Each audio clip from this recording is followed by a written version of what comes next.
need some competition out here. Come on. The yesterday after year, our people don't.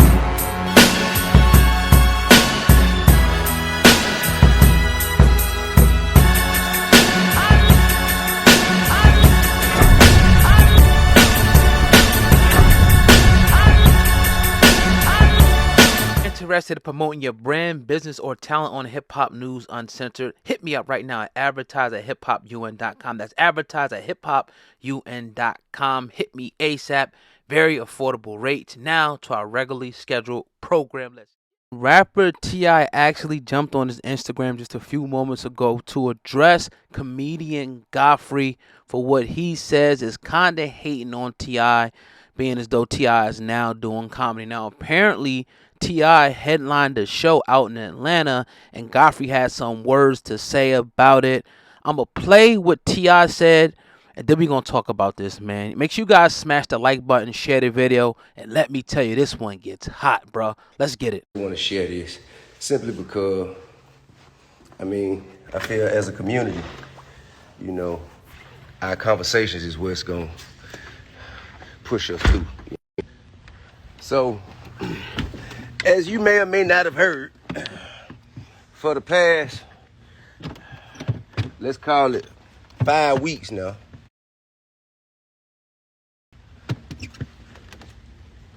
I have been trying my hand at comedy.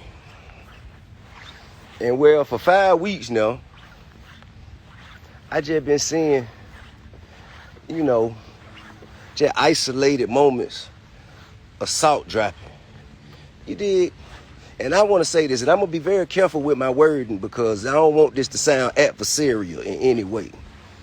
Because I ain't really got no problem or no issue with you.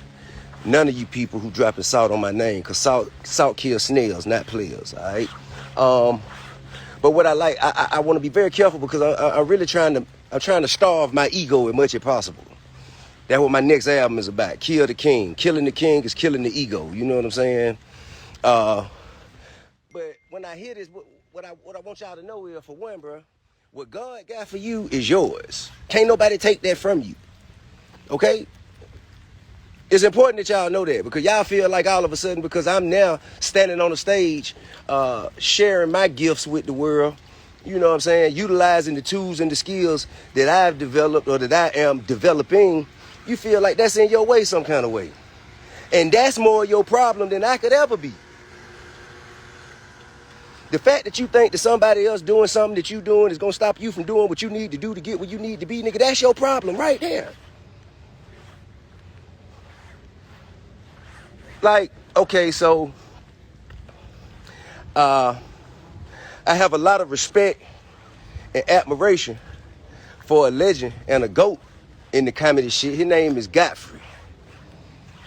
All right? His name is Godfrey. And I had the pleasure of sharing the stage with him. I had the pleasure of sharing the stage with him at the Atlanta Comedy Theater, and had a good time, you know what I'm saying? Got up there and worked on my set, you know what I mean? I enjoyed the crowd, enjoyed the opportunity. And well, I thought all was well. I thought it went very good.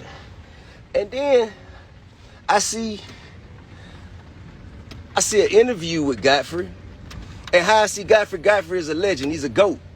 I'm talking about, he undeniable. All right? Undeniable. And I see him as a giant in their comedy shit. And what I saw in his interview was, I saw a legend trying not to hate while hating. You know what I mean? Like innuendos, little tidbits of hate here and there while coupling it or surrounding it with some compliments to make it seem like you ain't hating for real. But to be honest with you, bro, to me that made a giant look small in my eyes. Simply because what you said was, I came and I went on after you, and you wasn't gonna come out there and watch me because it would have made you look small. How in the fuck can I make you, a giant in this shit, look small? What the fuck? Why would you even be thinking like that? Okay, now we share a pleasant exchange that I appreciate and still value the moment to this day. And you also mentioned, how I got on the stage. And if you would have asked me how I got on the stage and what brought me to the theater, I would have told you. I just happened to have been in a real estate development meeting with 3 people who were each worth or responsible for over $1 billion in real estate internationally. Now, in this meeting, we were casually discussing the things that we've been doing in the past few weeks, and it just happened to come up that I had been doing stand-up. And one of the people in the meeting that I was meeting with, that we are working on, doing some real estate shit together, he said, oh, well, you know what?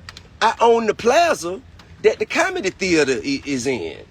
Why don't we just go up there, man, and you do your thing, man? I want to see what you got going on. Because we're working on a real estate development play that will include a comedy club. Okay? So he said, I guess he wanted to just see that I was serious about the shit. So he said, man, why don't you come on up to my spot? The person who rents from me out of my plaza happens to operate a comedy club, and it's open now. So let's come on up there. Let's go on up there and do it. And that's what we did. That's how I got on the stage, bro. It wasn't because I wanted to come to Godfrey show and go on stage after he came off, my man. It was because I was handling my business, and my business brought me to your show because the person I was handling business with happens to own the building that the comedy theater rents from, that you were paid, whatever you were paid, to perform at, okay? So, bro, my man, but all you had to do is ask me. All you had to do is say, hey, bro, how you get, what brought you here, man? What made you, you know what I mean? You ain't got to drop salt, man, and dry hate, man. You ain't got to do that, bro. You ain't got to do that. My man, what I do see, or what I did ascertain, is that you were fully aware of my ability to add value and contribute more shine, more opportunity, more whatever to the comedy game. And that's true. I can, and I hope to. That's my intention. That's to all ships rise with the high tide. You hear me? So if a motherfucker come, or a motherfucker paying more attention to comedy because Tip is on stage, whether it's because they want to see him fail, or they want to see what he got to say, whatever it is, bro, that shit should help you and everybody else in this shit. You know what I mean? Because the one thing I see is it ain't enough money to go around right now. But get what? I don't want the money. It ain't enough for me to even bother myself with. I'm in it for the love of the shit. You understand? I'm doing it because I love to do it, bro. Doing it because I got a passion to do it. I ain't made a fucking dime. Ain't looking for it. Don't need it. Would like it, but that's later. Now,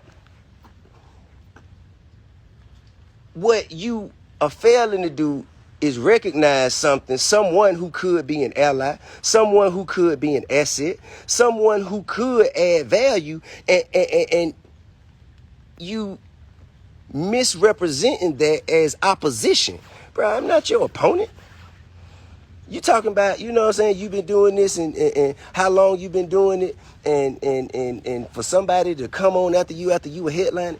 Hey, bro, you know how many motherfucking comedians it is out there rapping right now?